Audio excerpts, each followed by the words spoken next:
whether I was a crappy mom or not, I was doing it, with my whole body in control and knowing and remembering. And it just feels so good to know that, I can be there for them. And now it's not a burden to me to parent. It's a gift, and it's a luxury, and it's not every moment is great, but it's a privilege to be able to parent them now. And I could have never gotten there when I was, drinking. So stories are powerful. Welcome to the Rise, Recover, Live podcast, brought to you by The Phoenix. This is a space where people impacted by substance use can come to share their story of strength and resilience, get open and honest, and inspire hope and build community through shared experience. We'll be talking to people in our community on their own recovery journey and shine a light on the topic of recovery in all its forms. Maybe you'll hear some of your story in theirs. Let's show the world that together we rise, recover, and live. Yo, and welcome to Rise, Recover, Live, the podcast. I am your host, Bryce III, and this is my wonderful co-host, Liz. You are wonderful. Well, hi, everyone. This is Liz. We're so thrilled that you joined us again for the Rise, Recover, Live podcast, where we uplift stories from our community, talk about recovery, all the pathways, all the different shapes that recovery takes, and just could not be more thrilled and honored to welcome our guest today. So Samantha Perkins has actually been on the Phoenix platform before. She is the author of Alive AF, One Anxious Mom's Journey to Becoming Alcohol-Free, and co-author of best-selling book, The Epiphanies Project. Samantha is passionate about sharing her battle with mental health and discovering the role that alcohol plays in our everyday lives. She chronicles her life on the blog Alive AF, and AF stands for alcohol-free. Samantha is a TEDx speaker, which again, I can't wait to hear more about. She hosts women's retreats. She helps women, especially mothers, redefine their relationship with alcohol. And we are so lucky to be able to chat with her today. So Samantha, how the heck are you? Hey, oh my gosh. Thank you so much for having me here. I'm super pumped. I'm just thinking as you guys are talking and introducing yourselves, like, how did I get in this awesome situation? And I'm just really, really happy to be here and honored that you guys wanted to talk to me. I love talking about this stuff, and no better place to do it than here. Well, you got here because you are awesome, and awesome people attract awesome people. And I tell you, the recovery community, there's just the gifts keep giving, like I always say, my favorite people are in this community. And it's very cool to come together, and, we're just a wealth of wisdom and stories. Agreed. Yep, and I've learned the more that we illuminate in our calling, the more that we show up and take the next small, sweet step to align our lives with what it is that we've been called to do, the more we get around people who are on the same wavelength as us, who are a contribution in alignment with the way that we contribute. But what I've learned, the most important thing that we could ever do is start with ourselves. Like, what is it that we can contribute? And then in that contribution, what ends up happening is we attract, right? So I think one of the first questions that I'd like to lead with is what has pulled you to contribute to the community in the ways that you've contributed? Being a TEDx speaker, like all the stuff that Liz said that you've done, like I know there's like clap track buttons on here. I was really hard for me not to click the applause, like click the round of applause, because you've done quite a bit in the community. So what is it that kind of got you started there? Like, what was that inclination that got you started in your contribution? Yeah, that's a really great question. I didn't intend for this to unfold this way. I'm actually a pretty quiet, shy, introverted person. And so the fact that I show up to things like this and tell my story and be vulnerable every day still scares me to death. However, I just feel like it's almost like an obligation to just tell people kind of a little bit about my story, just in the hopes that if anybody, one person is out there who had any kind of similar feelings that I had, that they just know that they're not alone. I mean, that is what gets me up and keeps me going. In hopes that I can just, help at least, one person with just by sharing my story. I'm not a pro at anything. I'm no expert of any kind, but I know what happened to me and how it all unfolded. And I feel like if I can just share that, then people don't feel so alone in whatever they're dealing with. Yeah, such is the nature of community. When one person shares their story, even if there's not necessarily a resolution to what is shared, that can cause for a connection. Because it's like, whoa, I'm not the only one that's going through what it is that I'm going through. I'm not terminally unique. Here goes somebody who's sharing something similar to what it is that I'm experiencing. Yeah. So that's a huge practice. And I think you spoke on something too, which is that you're usually kind of reserved, or this, you never thought you would have ended up here. And it's been so many times that I've talked to people in recovery and sobriety that it's like, I could have never have planned for this to be the case, but kind of doing some things that may have been counterintuitive to my nature, because like I feel an obligation to do some things that I'm called to do, has led me here. Mm-hmm. So what has been some of the biggest surprises? What have been some of the biggest, like, whoa, I could have never imagined that I would get here, that you've experienced in your life? Yeah, it's funny because, pre-sobriety, I assumed once I stopped drinking, my life ended, and that I would just live out this super boring life where I just had no friends and had nothing to do. And, just things like this that we're doing right now, like I am connected to so many people across the country. I've met so many friends. I have so much more to say and so much more to talk about than I ever did when I was just, spending my days differently when I was drinking. And so that to me has been by far the most surprising, just the amount of connections and friends and community. Honestly, I have more community now than I did before. So, and I love every bit of it, and I'm growing and learning, every single day. And so that's been so awesome. Yeah, big thing that I live by is the saying. I don't know where I heard it from the first time, but it's that I haven't even met everybody who's gonna love me yet. And it's like, it's almost like this thing where it's like around every corner, I'm excited because you don't know who you're going to meet and you don't know what connections you're going to make today. And it can be exactly what it is that aligns with where it is that I am in this season of my life. Yeah, absolutely. So that's a beautiful thing. Wow. I wanted to begin to kind of like delve into your recovery story. And then even around the word recovery, I know we talked a bit before we got on the show as to like what recovery means to you, and how maybe it might mean a little something different to you. So what was that moment that that you chose to, did you felt like I couldn't do this anymore, and what led to that? Right. And how did that develop? So, I am a story of mental health more than I am a story of, alcoholism. I was suffering from pretty significant debilitating anxiety that led me down a path of trying to find help and cures. And so I would read books and try different things, and had, 100 tools in my toolbox for treating anxiety. And it never was really getting any better because not drinking alcohol was not one of my tools. It was a tool. Anything but that. Anything right? but that. Exactly. It was a tool. It was very much a tool, just not one of the right tools. And, for me, it really took me learning the science behind the way alcohol affects anxiety to understand why it was not going to work for me anymore. And it was almost like once I realized that alcohol was actually making my anxiety worse, and how, not just because I had a hunch, because I woke up and I felt like shit. And I don't know if I'm allowed to say shit.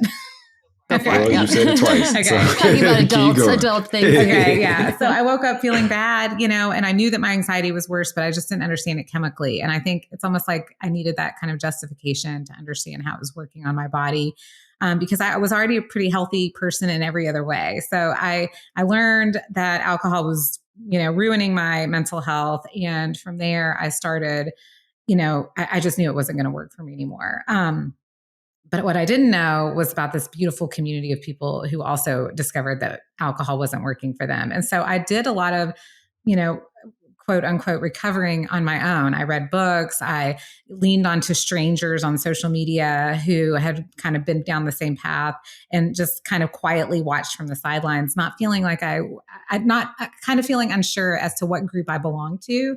I wasn't with the drinking group anymore. I didn't consider myself, I didn't have a diagnosis of alcoholism. So I didn't think I was with a recovery group. And so it kind of left me alone for a little while.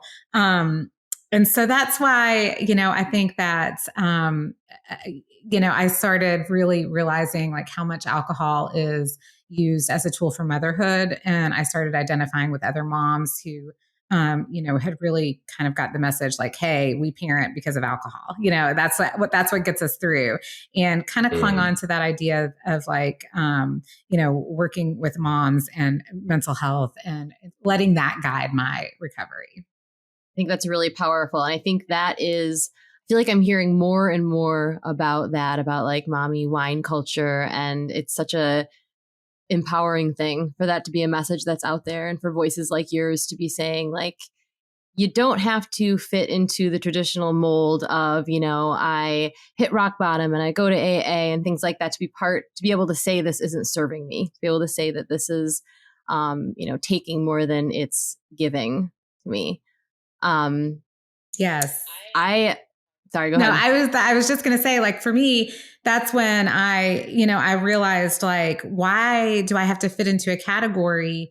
If this isn't working for me anymore, I need to eliminate it. Just like we eliminate all the, people have no problem eliminating all these other things without, feeling like they have to hit, rock bottom, or that they have to justify it to people. But with alcohol, it's so different and so much more complicated, And so I think that's when kind of I wanted to start sharing my story. Like, hey, this was making things so much worse, everybody. Is it making it worse for you too? Maybe you should check in on that, Yeah. Did you find that when you kind of had that realization and did that, and actually I would love to hear more about like some of the research that you did about what it actually chemically was doing. I know we're not doctors here, but I think it's just interesting.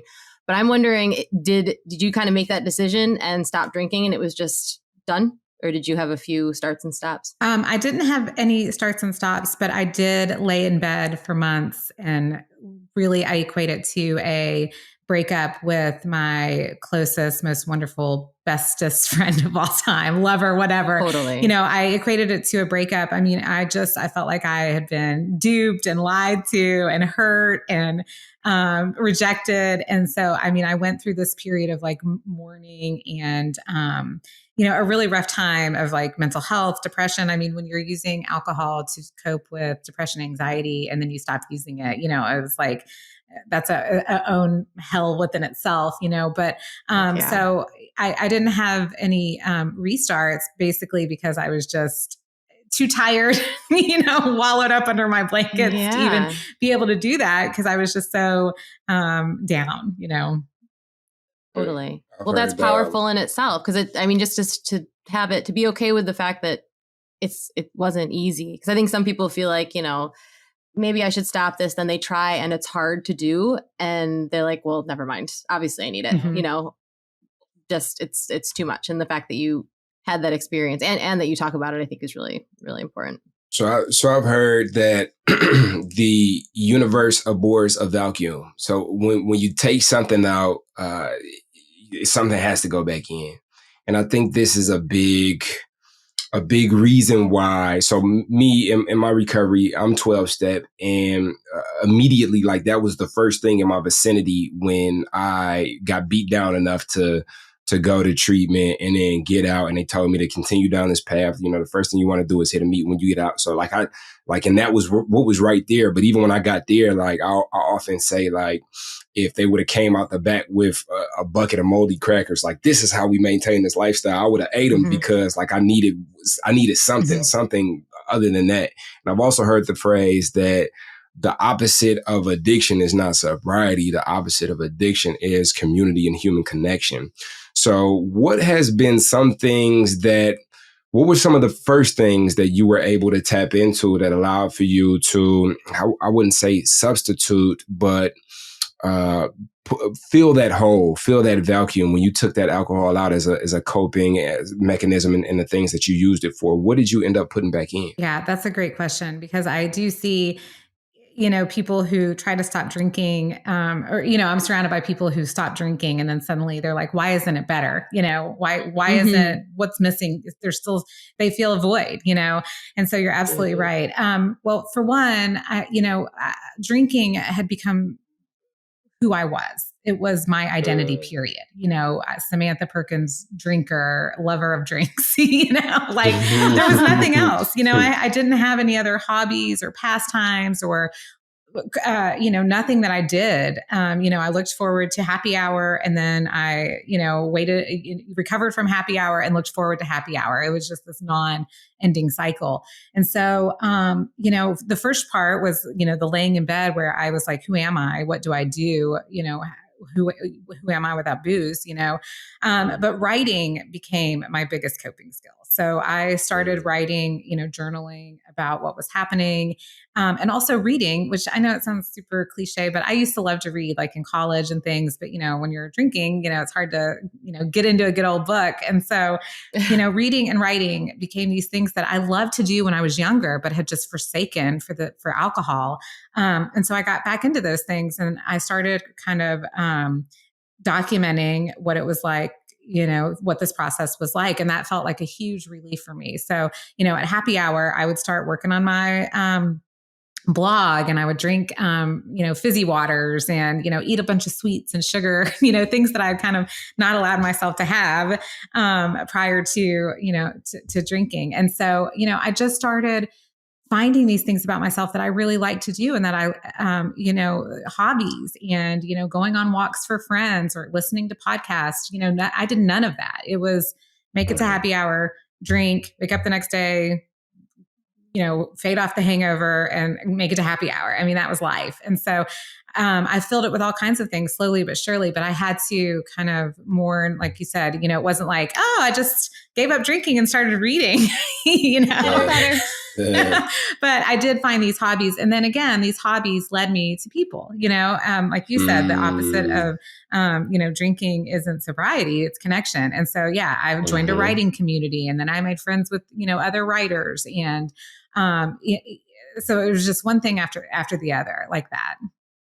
Yeah, no, and I think that's what's so cool about the Phoenix, because before I found the Phoenix, like there were, like I had to curate my experiences. So I had a similar experience to you, in which like I used to like the outdoors, but I never had went outside, because all I was doing was just getting high, getting drunk, and just, just floating for real. Like I didn't have an inclination to discover myself, because like that wasn't a priority in my life.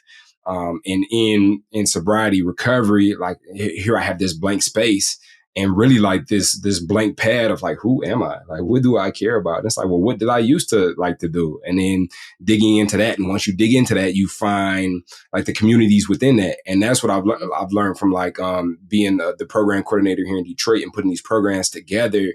It's like, you'll see people will come to an indoor rock climbing event, just like really to be around people, but like get involved in the actual act of indoor rock climbing. Like, I really like this. And within that is its whole culture. They got terminology like belays and all different type of stuff. Same with like running and marathon running and 5Ks. Like each one has its own culture. So it's like it's almost like it's delightfully overwhelming, all the things that we can get into and how not stuck we are on any specific version of ourselves. Like we can continue to evolve and continue to unfold. And I think that's a big part of like recovery, sobriety, and embracing this new life.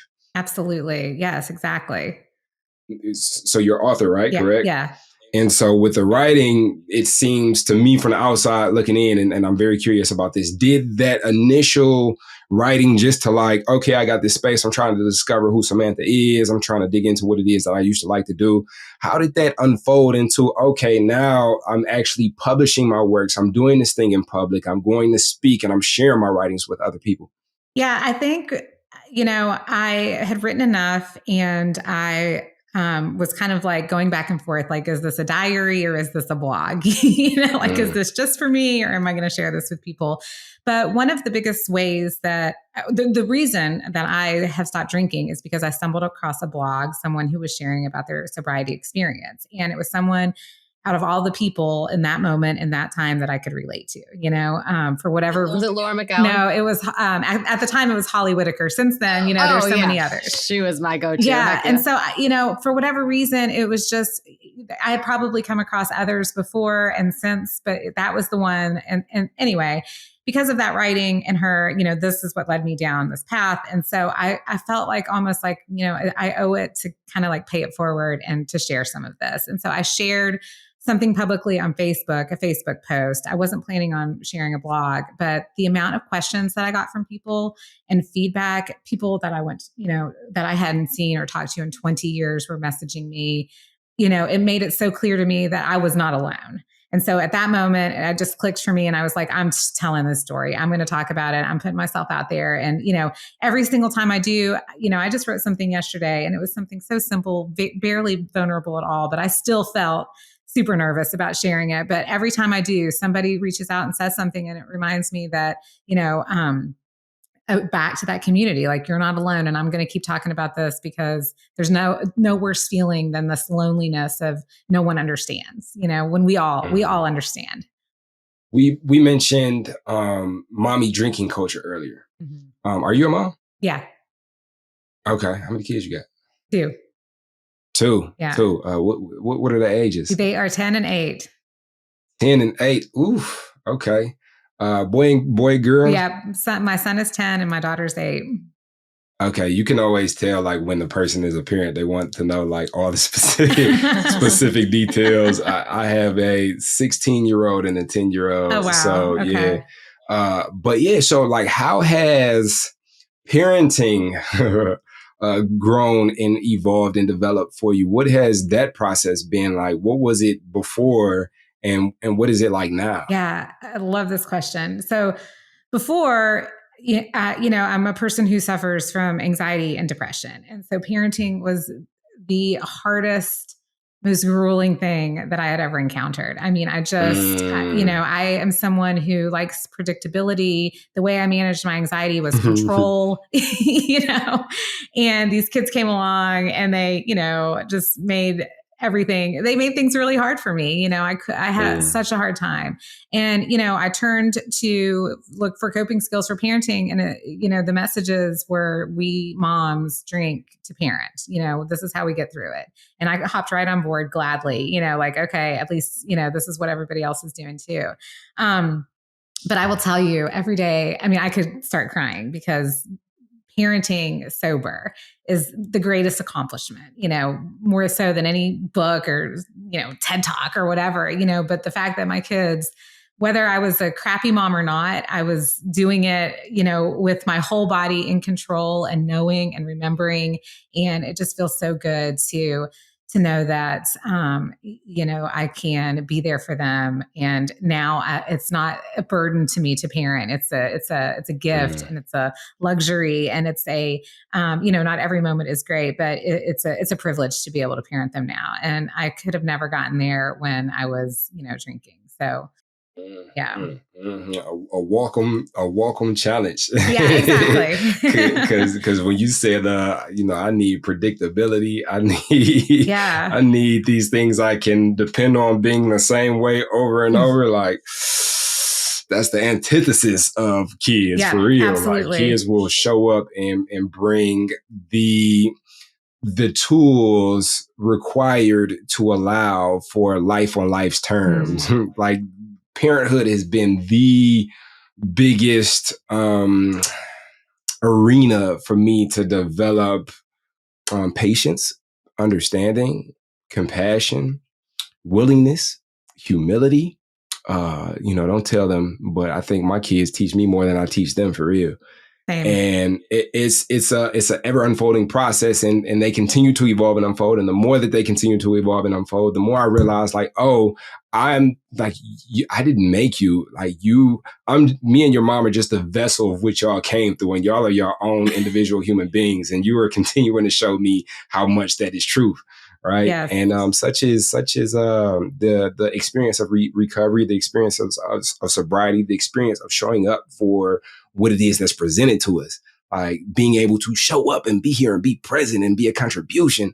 Man, like I could shed a tear too. If we need tissues on this show, we can just We can put the order in. Can we put that order in, Liz? I think, yeah. Well, you know what's funny is I'm sitting here, I'm like, I don't know if the two of you know this about each other, but Bryce runs our Sober Dads Club on the Phoenix Virtual Program, and Samantha is about to start our Sober Moms Club on the Phoenix Virtual platform.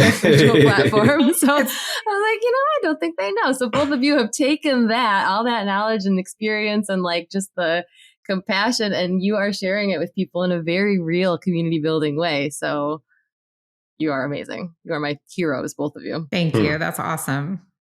And I just think I don't have much to contribute because I don't have children, but I just think as a person who has been somebody's child, like what a beautiful way to speak about your kids as somebody that is like, it's a privilege to raise them and that you want to be present for them and that you're showing up and that you're so like grateful that you can.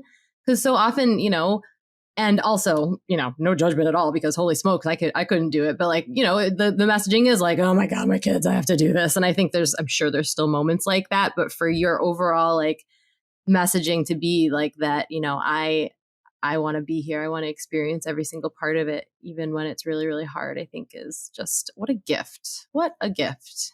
Yeah. Thanks, Mom and Dad. Yeah. So what is some of the things that are on the horizon for you, Samantha? Like what are some of the things that you have your eyes on when it comes to some of your entrepreneurial exploits in your business and parenthood? Like what are some things that you are aiming for? Yeah. Well, I'm really looking forward to the virtual moms group because I started, it's been a few months, but I started kind of a local moms group here. And that's been great because a lot of the work that I've done has been, behind the scenes or online or like, on social media. And I'm ready to like meet people on a more personal connection, I think. And so I'm really looking to like, do some more local, like in-person events here in my city, like hosting like some, sober meetups around town and, just gathering moms together to like go to a yoga class together or, just do some things, in person together, because, I think I've said a lot of the things that I want to say online and my writing is out there for people to read. And so now I just really want to hang out with more sober people and, like have a good time. So I'm doing that. I'm still working on, writing and I'm doing some writing coaching for people, helping people, bring their stories to life, which is super fun for me. And just, like post-pandemic, living it up, going places, trying to stay safe, that kind of stuff. Hopefully some vacations in our future and, just some things like that. Man. Samantha, you've got to tell us about the TEDx talk. Talk about like a life and career moment. Like, how did that come to be and what was it like? Yeah. Oh my gosh. It was like the most challenging thing. One of the most challenging things that I've ever done. I mean, TED, they have a lot of criteria and rules, like one of them being that you're really not supposed to use like PowerPoint or any kind of note card. So like, memorizing something to speak in front of people. I mean, I've done a lot of speaking in front of people, but not without like something to hold on to, so, and I have anxiety. I mean, my anxiety didn't go away when I stopped drinking, so just working through that, but it was an amazing experience. My speech was about how is alcohol really helping us cope? And, what kind of things could we do if we weren't so focused on drinking to help us cope? Could we actually cope?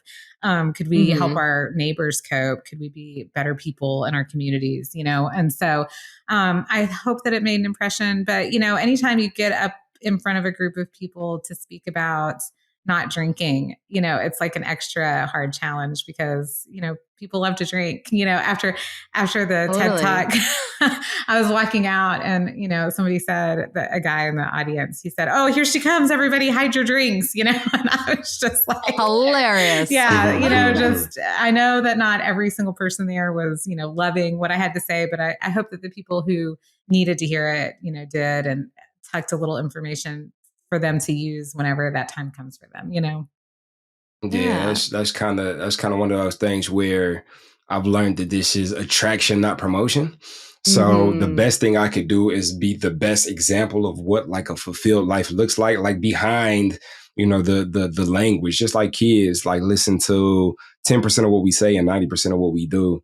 Like I can sit here and tell you like how, alcohol is affecting us and how this and this and this and this. But if you see me living my fullest life, you might be a little curious, like, hey man, why are you so tapped in? Like, why are you so dialed in? Why does everything usually always work for you? Like, why this, why that? And I'm like, well, if you're really curious, let me tell you how I'm doing it. And then if then it's like, okay, now you're attracted to it. You might want to know the blueprint. Yeah. And that's just what I've learned. That's what I've learned. And so in that way, it takes the pressure off of me, where it's like, all I can do is just show you what I'm doing. That's right. And continue to live my life, set the price and live your life, Yep. So no, that's a beautiful thing. And a TEDx is on my bucket list. You're going to do it. I know you can do You it. are totally I'm gonna gonna do it, Bryce. I'm gonna freestyle it too. Watch. Heck yeah. Yes, Vote for Bryce. that would be so awesome. Yeah. So good. I always think whenever I talk, because sometimes I'm so ensconced in the recovery community that sometimes I forget that, like, oh yeah, there's people that drink and aren't trying to stop, like there's people that's like a part of their, happy, healthy life. And that's great. And then there's also people that maybe it's not. And I know during a lot of the years for me where I really needed to look at my drinking, the last thing I was going to do was look at my drinking. And if you questioned it, I was going to, feel pretty negatively about you. But I still think those are seeds that are planted.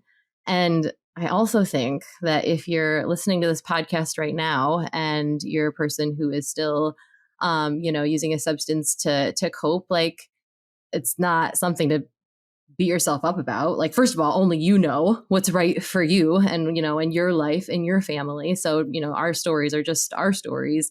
But also, I think it's important to know that, like, we're all just doing the best that we can in this life. And honestly, most of us, I think, that reach for a drink, even those of us who do in a way that is life ruining, pointing at myself, it's just it's like you're just trying to feel better. You're trying to make yourself feel better. And like that is because you are a, living, breathing human that sees how hard this world is and are just trying to make it a little less hard. So sometimes we reach for the thing that actually isn't the solution that is going to help us, and it makes everything harder, but it's also just part of trying. It's just part of living, and it's not ever anything to judge yourself for. And I hope anyone listening doesn't feel like they're being judged by us, because you are not, because you are doing the best you can. And we give you all the applause and support. Absolutely.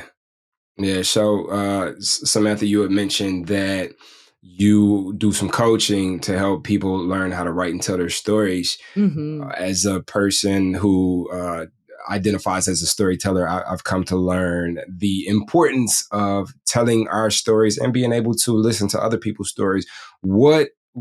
How important is storytelling to you, and how embedded is storytelling in your writing practice as well as your life, like your recovery, your sobriety? Yeah, I think that's a great question, especially following what Liz just said, because, when I first started writing, all I was doing was just telling my own story, and I was never meant to it was for me, and it really honestly still is, it's for me to process and work through and figure it out on the page, and a lot of times when I start to write something, like if something's come up and it's bugged me and I start writing about it, like I always say, the page reveals itself. Like I realize, while I'm writing that, that wasn't totally that other person's fault. I had a huge part in making this situation turn out the way that it did. And, it's just a way for me to really work things out, and it's a way for me to ask questions or to kind of experience, out loud or in a creative way, learning about other people as well. It's just a way to be really authentic and honest with myself about kind of what's going on. And so when I set out to write a book, I thought I was going to write a book to help people help themselves, and it's so funny because now I'm so turned off by any kind of like self-help book. All I want to read is people's stories. I'm so drawn to people's stories. I want to know everything about like what happened to them and why did they go to do it this way? And, what are they doing next? And, because from that, I can just learn more about the people around me and our community and, feel more connected in another, I guess, perspective, because, it's so easy, especially after the pandemic, like you're so in your own space and siloed, and so you can get stuck in your own way of thinking. And so I think that listening to stories really helps break up, your own misperceptions and misconceptions, and helps learn about the world and just, be more connected to other people. So it's just the greatest thing ever, storytelling. Yeah. Yeah. So what would you say to somebody who is feeling that pull, that inclination to tell their story, but may have a little bit of anxiety or hesitation around what it is that they're being called to do? What would you tell that person who wants to tell their story but doesn't exactly know how? Yeah, that's a great question. I was just talking about this yesterday. We fear if we tell our story, then we're going to be seen, right? And being seen is terrifying. And so there's a couple ways. One, just tell the story, share the story on paper, and maybe hold it privately for yourself, but just get it out there, because writing, I never thought, I never considered myself a creative person. I thought I wasn't creative because I didn't think writing was a form of creativity, but it really is. And so first of all, just start writing. That's what I tell people. And you don't have to decide right away, who is this for? Who is my audience? What are people going to think? Just first tell the story, get it out, and relish in the beauty of, that feeling that you get when you read something back to yourself and, you something is revealed or you see yourself in a new way. So first, just write it. And then secondly, people, every bit of my writing, people respond to me or will say something and I'm like, that's not exactly what I meant, but people read what they read and they take it for what they take it for, and they use it how they're going to use it. And there's no controlling that. So, just it gets better with practice a little bit. But like I said, even today, I've been writing, for a couple of years now, and I still am like, oh, I hope I didn't, I hope people understand what I'm trying to say. I hope that I was nice enough and that I didn't offend anybody, but at the end of the day, it doesn't matter, so just do it. And, if you're a person who is motivated to help people, your story will do it. And you have no idea where they're going to come from. You'll have no idea who you're going to help. And it will shock you to know that it was, you thought it was for so-and-so. And then, Susie from wherever comes out of the, nooks and crannies. And she's the one that you've helped. So do it. That's my thing. Do it. Okay. All right. And then just to for a follow-up to that question, what are some writing practices that you would suggest for somebody to get started today? I personally have used the morning pages from Julia Cameron's The Artist's Way, the three pages of longhand. And then I have a personal journal for self-reflection. And it's different practices, but what are some things that somebody who wants to get started right now today can do to just this is the action they can take to get started? Okay, that's a great question. I answer this a lot. First of all, the morning pages. I mean, everybody do the morning pages. Julia Cameron, can explain them from The Artist's Way. I do those, but also, in this day and age, we have so much tech and so much we have our phones, we have our computers, and we have our iPads, and we have this and we have that. And so people get so caught up in I want to write, but I don't know what format and what kind of blog should I start? And so I tell people, just open up a notes document on your computer or on your phone and start writing. People have forgotten, and I forgot, me. I thought writing was publishing and sharing and getting it out there and what people think. Writing is writing. Just write. Don't get so hung up on all these who's going to see it and where's it going to go and what storage system should I use for holding my documents? Just write. Pen and paper. It can be on the back of a brown paper bag or whatever you have. Just write, because writing equals more writing. You get better at writing the more you write. And so you can't get started on anything if you don't get started on writing. Are you a Elizabeth Gilbert person? Have you read Big Magic? Yes. Yeah. She has such a beautiful, you just remind me of her and the way you speak about it and writing. I feel like the way you said how you had to mourn that relationship ending with alcohol, it's writing feels like the true love of your life, the true, the best friend, that companion. And she talked about it that way too, how she was just so dedicated and committed to it. And it doesn't mean it has to be your career. Right. It could just be the thing you do before you go to sleep at night or in the morning. Yes. Yeah. It doesn't have to. Yeah. Because, I was talking with someone yesterday and she mentioned that she wasn't sure who was going to be helped by her book. And I said, what book? And she said, well, I haven't written it yet. I'm just write the book, don't worry about that story, Alice. And, it's kind of like sobriety, you don't know what it's going to be like after you stop.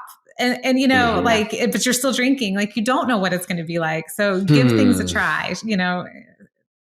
And you define it. Yes. That's you get to say if you're a writer. Exactly. That's an interesting thing. I wonder if there's a name for it. If not, maybe I should seek to name it, because there's this thing, right? Like, I don't know who's going to be helped by my book. Like, what book? I haven't written it yet. Or, you know, I don't want to work out because I don't want to get to this, or I don't want to get to this. It's like, but you don't even know how it's going to affect you. You haven't worked out yet. Or I bet there's a German word for it. I feel like the German language has words for stuff like that. It's like, oh, that feeling. I swear. What is that word for? Like, I don't want this thing that I haven't even put effort into creating anything around it. I don't want the outcome of it to happen. Like, how can we put that down and just allow for the process? And like you shared, Samantha, like, I've created tons of things, and one of the biggest things, especially with music, that I've learned is that once I release it, it no longer belongs to me. Yeah. You know, so I've learned to allow for the process of the creation is where me and this thing that I'm creating are like getting to know each other and having fun and developing and growing with each other. But once I release it, like, it no longer belongs to me. And now you're putting it out for it to be perceived. And even in that perception, like, I get feedback that allows for me to create more in tune with the culture. You know, so it's a beautiful process. And I'm proud today to be able to kind of like share this platform with you and hear about your creative process. Yeah, same. Looking back at previous versions of yourself, if you were able to send a message to one of those previous versions, what would that message be? Doesn't have to be advice, doesn't have to be anything. It's just what would you say? Oh, wow. So many things. But the first thing that comes to mind, I mean, instantly, is just, you don't know what you don't know, you know? So I think going back to what we were saying about writing and sobriety, I mean, I think about like how much I thought I knew about sobriety before I ever stopped drinking. I knew nothing, you know, and I go into a lot of things with this now these days. Like, just, I have no idea what's going to come for this, but I'm going to go in, you know, I'm just going to take the first step. And so that has been kind of the biggest thing that I've gained. And I wish that I would have put myself out there and done more things had I been more willing and open back then. So an old thing would be, you don't know what you don't know, you know, try something new, go for it, put, you know, one step in front of the other and just see what happens. Incredible. That's beautiful. And actually, if you ask me, that kind of wraps up what we were looking for, that terminology. Like, you don't know what you don't know. So let's not like put that down and just get started. Take that first step. Yeah. I have an addition to my question, just to move everybody's cheese. Let's go. I know. And this, I know you've been asked before, Samantha. So for the mom that's listening, that is in that mommy wine culture and maybe is either really wanting to make a change or thinking, I don't know, should I?